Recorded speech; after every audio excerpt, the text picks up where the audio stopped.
신앙의 동지 여러분 안녕하십니까? 서정교회 최영석 목사입니다. 오늘 여러분과 함께 은혜를 나누고 싶은 말씀은 구약성경 아가서 2장 1절로 2절 말씀입니다. 제가 본문을 봉독해 드리겠습니다. 나는 사론에 수선하여 골짜기에 백합화로구나. 여자들 중에 내 사랑은 가시나무 가운데 백합화 같구나. 말씀 제목은 참 성도의 3대 환경입니다. 지난 시간에는 참 성도의 3대 향기에 대해서 말씀드렸죠. 그래서 참 성도의 모형인 술라미는 3가지 좋은 향기를 가지고 있었는데, 오늘 본문에서는 그러한 참 성도의 환경은 어떠한 환경인가, 그것에 대해서 말씀을 하고 있습니다. 1절은 술라미 여인이 자신의 환경에 대해서 말씀하고 있는 것이고요. 그 다음에 2장 2절은 솔로몬 왕이 술라미를 보고 술라미의 환경을 비유로 가시나무 가운데 백합화 같구나 하고 비유를 하고 있습니다. 먼저 술라미 여인이 자신의 환경에 대해서 말씀하고 있는 1절을 살펴보면, 첫째, 사론의 수선화와 같다, 이렇게 비유하고 있습니다.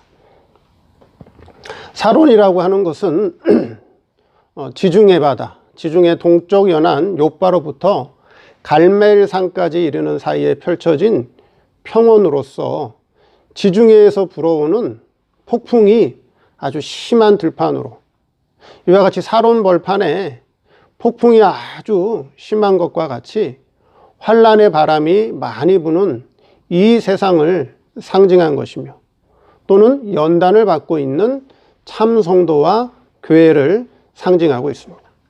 수선화는 장미과에 속한 평범한 들꽃으로, 수선화의 특징은 부드럽고 끈질긴 근성이 있어서 아주 강한 바람이, 즉 폭풍이 불어와 바람에 흔들려도 꺾이지 않는 아주 강인한 야생화입니다. 그래서 가꾸는 사람도 없이 샤론 들판에 피어서 샤론 들판을 아주 아름답게 장식해주는 순수한 꽃입니다. 이것은 참 성도, 술라미 여인과 같은 참 성도는 사론 평안에 피어 있는 수선화와 같이 뜨거운 태양, 폭양, 무섭게 내리치는 폭우, 강한 바람의 폭풍에도 잘 견디며 환난 중에도 그 신앙을 굽히지 않고 인내하는 그러한 신앙을 소유하고 있다라고 하는 것을 우리에게 계시해 줍니다. 즉 환난 중에도 신앙의 순결을 잃지 않는 참 성도의 모형을 우리에게 계시해 준다는 것입니다. 근데 실제 성도들이 환난 받기를 좋아합니까? 아니면 환난을 싫어합니까? 바른 신앙을 가기 위해서는 이 세상에서 환난을 피할 수 없습니다. 환난을 싫어하고 환난을 피하려고 한다는 것은 이미 그 사람의 신앙이 육적인 신앙으로, 물질적이고 세상적인 신앙으로 기울었다는 것입니다. 성경은 이와 같이 참 성도의 가야 할 길과 환경이 어떠하다는 것을 분명히 기록하고 있는데도 불구하고 그것은 지식으로 아는 것뿐입니다. 그래서 오늘날 교회 다니는 성도들은 교회를 다니고 예수를 믿어도 세상에서 잘 되고 세상에서 형통한 것을 복으로 알고 있습니다. 세상에서 부귀 영화를 누려야 예수를 믿고 복받았다고 생각한다는 것입니다. 목회도 마찬가지입니다. 목회도 크게, 유명하게, 부유하게 해야 그것이 목회 성공이라고 생각합니다. 그런데 참 성도들이 가는 길은 전혀 다릅니다. 여러분들 히브리서 11장에 보면 참 성도들이 이 세상에서 어떠한 신앙의 길을 걸어갔는지, 어떤 신앙의 믿음의 선한 싸움을 싸우며 승리했는지 잘 기록하고 있습니다. 그런데 그것은 성경이고, 나는 세상에서 예수 믿고 편하게, 무탈하게, 성공하며 잘 살아야 된다, 그렇게 생각하고 있다라고 하는 것이죠. 그것은 성경을 실제로 인정하지 않고 성경을 믿지 않는다는 것입니다. 결국 옛사람 자기가 주인이 되어서 옛사람 중심으로 예수를 믿기 때문입니다. 옛사람 자기를 부수고 깨뜨려야 성경을 바르게 믿고 바른 신앙생활을 할 수 있는 것인데, 자기 옛사람을 깨뜨리지 못하기 때문에, 자기 옛사람이 주인이 되어 있기 때문에 이 사론의 수선화와 같은 이런 믿음을 보기가 어려운 것입니다. 그래서 사론의 수선화는 많은 연단 속에서도 신앙의 순결을 잃지 않는 참 성도의 모형입니다. 두 번째, 골짜기에 백합화입니다. 골짜기는 어떤 곳인가요?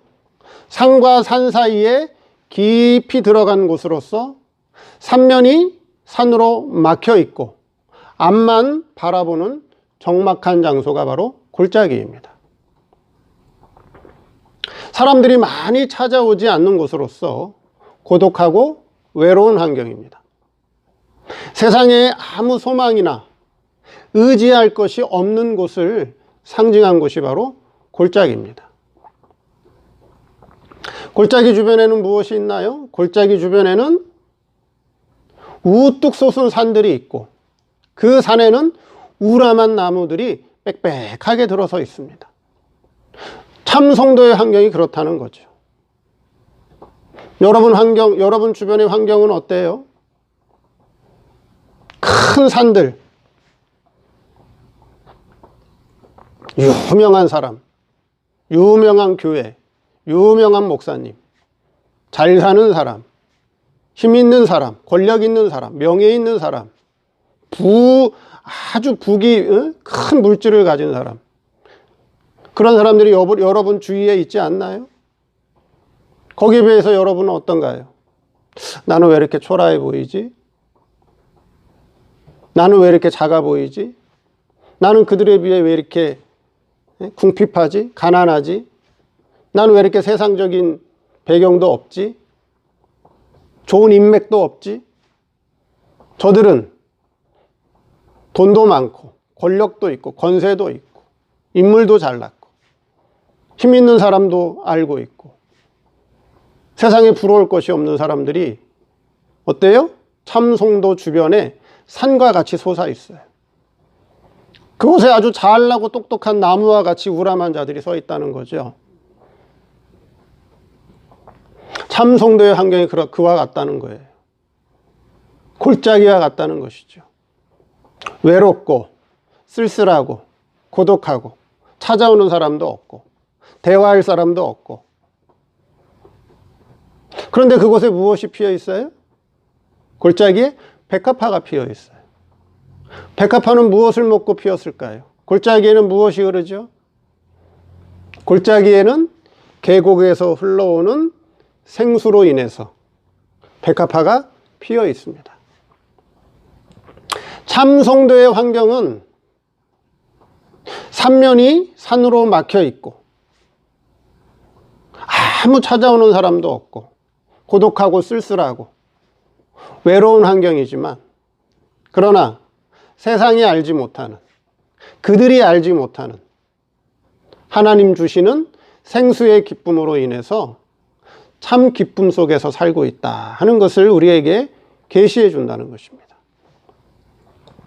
그래서 참 성도가 사는 환경은 앞뒤로 가려 막혀 있고 외롭고 쓸쓸하며 아무도 알아주는 사람도 없이 고독하고 험한 길이지만, 정작 본인은 어때요? 정작 본인은 생수를 통해서, 주님 주시는 생수를 통해서 기쁨과 감사함으로 신앙생활하고 있다라고 하는 것입니다. 그 생수의 역사로 인해서 하나님의 철저한 보호와 사랑 안에서 주님만 바라보고 걸어가는 환경이 바로 골짜기의 백합화이다 하는 것입니다.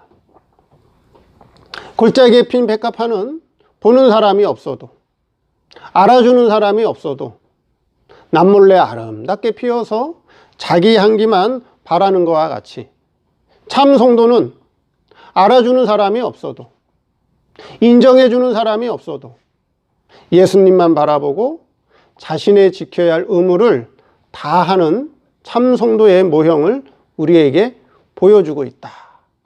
그 힘이 어디서 나온다? 계곡에서 흘러나오는 생수에서 주님이 주시는 진리의 깨우침을 통해서 기쁨과 감사함으로 자신의 환경을 인내하며 걸어가고 있다. 자, 그것이 골짜기의 백합화입니다. 자, 세 번째로 가시나무 가운데 백합화 같구나. 이것은 솔로몬 왕이 술라미를 보고 술라미가 처한 환경을 말씀해 주고 있는 것입니다. 여기 여자들 중에 이렇게 말씀하고 있죠. 여자들 중에 2절 말씀에 그렇게 말씀하고 있죠. 자, 여자들 중에 내 사랑은 가시나무 가운데 백합화 같구나. 그럼 여기 여자들은 어떤 여자들을 말씀할까요? 여기 여자들은 아가서에 나오는 예루살렘에 사는 여자들입니다. 그럼 이 예루살렘에 사는 이 여자들은 술라미와 같은 특수 성도를 말하는 것이 아니라 일반 성도를 말씀합니다. 그럼 이 여자들은 참 성도, 특수 성도인 술라미 여인을 가시와 같이 찌르는 자들입니다. 이들은 참 성도, 즉 술라미 여인의 신앙을 이해하지 못하고 자기들 신앙의 기준에 맞춰서 술라미 여인을 자신들 기준에 맞지 않는다고 해서 술라미 여인을 비방하고 핍박하는 자들입니다.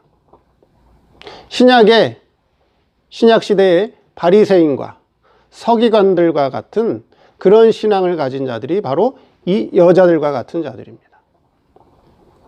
가시나무의 특징은 뭐죠? 가시나무의 특징은 닥치는 대로 찔러대는 것이 가시나무의 특징입니다. 이와 같이 일반 성도의 심리 상태는 남을 해하고 남을 찌르는 그런 악습이 있다는 말입니다. 이런 환경 속에서도 주님과 신령한 영교하는 성도는 백합화와 같이 자신의 순결한 신앙을 지키고 있다 하는 것을 우리에게 계시해 주고 있습니다. 백합화와 같이 순결하고 아름다운 자태를 가진 참 성도를 상징한 것, 그것이 백합화라고 하는 거죠. 근데 이 백합화가 지금 어디에 피어 있어요? 가시나무 가운데 피어 있습니다. 그러면 바람이 부는 대로 백합화는 가시나무에 찔리게 되어 있습니다. 이와 같이 주님의 사랑 가운데 있는, 주님의 사랑을 받는 참 성도의 환경은 이와 같이 환난과 핍박이 많다는 것입니다. 그런데 이 가시나무 가운데 있는 백합화는 바람에 흔들리면 흔들릴수록, 가시에 찔리면 찔릴수록 무슨 냄새가 날까요? 백합화의 좋은 향기, 백합화의 아름다운 향기만 풍겨내고 있습니다. 그래서 백합화는 어떤 환경에서도, 어떤 핍박과 환난 속에서도 신앙을 굽히지 않는 백절불굴의 순수한 신앙을 가진 참 성도의 모형을 우리에게 계시해 주고 있습니다. 그럼 이 가시밭과 같은 환경을 누가 주셨나요? 사람 편에서 보면 자신의 환경은 자신이 만든 것이죠. 근데 하나님 편에서 보면 내가 처한 환경은 누가 만들어 주신 거예요? 하나님께서 만들어 주셨죠. 그러면 왜 내 환경을 가시밭과 같은 환경을 만들어 주셨느냐 하는 것이죠. 불같은 시험과 불같은 어려운 환경이 오면 그 불같은 시험과 환경을 통해서 내 속에 있는 가시를 태우고 있는 것입니다. 저와 여러분 속에 가시와 같은 성분이 있나요, 없나요? 다른 사람을 찔러대고, 다른 사람을 아프게 하고, 다른 사람에게 상처를 주고, 다른 사람 마음속에 비수를 꽂는 그런 가시와 같은 나쁜 습성이, 악습이, 옛사람의 그런 나쁜 악독이 내 안에 있지 않아요? 내 안에도 있지요. 그걸 어떻게 해야 되겠어요? 그걸 없애야 될 거 아니에요. 그래서 불같은 시험과 어려운 환경이 오는 것은 그 환경을 통해서 내 속에 있는 가시를 태우는 역사이다 하는 것이죠. 그래서 내 속에 있는 가시를 태우면 내 환경은 꽃밭이 될 것이다 하는 것입니다. 여러분, 모세를 하나님께서 부르셨죠? 출애굽기에. 생각나시나요? 모세가 무엇을 발견했죠? 시띠나무에 불이 붙었습니다. 시띠나무는 가시나무를 얘기해요. 우리나라의 아카시아와 같이 가시가 있는 나무예요. 근데 시띠나무에 불이 붙었는데 나무는 타지 않았어요. 근데 뭐만 타고 있죠? 가시만 타고 있어요. 시띠나무에 가시는 타고 있는데 나무는 타지 않았습니다. 그걸 우리에게 뭘 계시해 주죠? 80년의 연단을 통해서 모세의 40년 애굽에서의 연단, 광야에서 양을 치면서 연단받는 80년의 연단을 통해서 모세 속에 있는 가시를 태운 것을 우리에게 계시해 주고 있습니다. 가시를 다 태우고 이제 모세를 하나님의 일꾼으로 불러주시는 특별 소명의 장면을 우리에게 계시해 줍니다. 우리의 환경은 우리 속에 있는 가시를 태워서 백합화와 같은 신앙의 사람으로 만들기 위해서 우리에게 연단도 주시고 핍박도 주시고 환경도 주신다라고 하는 것입니다. 어떤 환경에서도 믿음을 지키며 신앙에 승리할 수 있는 것은 이건 인간의 수양으로 되는 것이 아닙니다. 인간의 노력과 결심과 힘으로 되는 것이 아닙니다. 그것은 하나님의 은혜 속에, 그 하나님 은혜 속에 이끌려 들어가야 되는 것입니다. 하나님의 은혜의 세계는 먼 데 있는 것이 아닙니다. 장소적인 교회에 가서 그 장소적인 교회에 가서 기도를 하고 거기서 성경을 읽고 말씀을 들어야 거기에 하나님의 은혜의 세계가 있는 것이 아닙니다. 하나님의 세계는 먼 데 있는 것이 아니라 내 속에 있고 내 생활 속에 있고 내 환경 속에 있고 내 가정 속에 있습니다. 주님의 참 사랑을 받는 자는 가시나무 같은 험한 세상에 피어있는 백합화 같은 성도다 하는 것이죠. 예수님의 참 사랑에 짝이 되어 예수님의 사랑을 독차지하는 성도는 가시나무와 같은 환경 속에 피어있는 백합화 같은 성도다. 그 환경 속에서도 예수 그리스도의 향기만 날리고 있다라고 하는 것입니다. 결론적으로 참 성도의 환경은 이와 같이 사론에 수선하여 골짜기에 백합화요 가시나무 가운데 백합화와 같은데 사론의 수선화와 같이 많은 그 연단에서도 연단을 이겨내는, 그 다음에 골짜기의 백합화와 같이 외롭고 쓸쓸한 곳에서도 인내하는, 그리고 가시나무와 같은 그런 환경 속, 즉 환난과 핍박 중에서도 그리스도의 향기만 날리는 그런 환경 속에서 그런 강한 신앙과 믿음을 길러주고 계신다. 여러분의 환경은 어떠하신가요? 이 말씀을 통해서 내 환경도 한번 보고 다른 사람의 환경도 보고 이런 환경 속에서 내 신앙과 믿음을 길러주시는 하나님의 은혜와 사랑을 깨닫고 그 은혜 속에서 늘 감사와 기쁨으로 신앙의 길을 걸어가시는 저와 여러분 되기를 바랍니다. 감사합니다.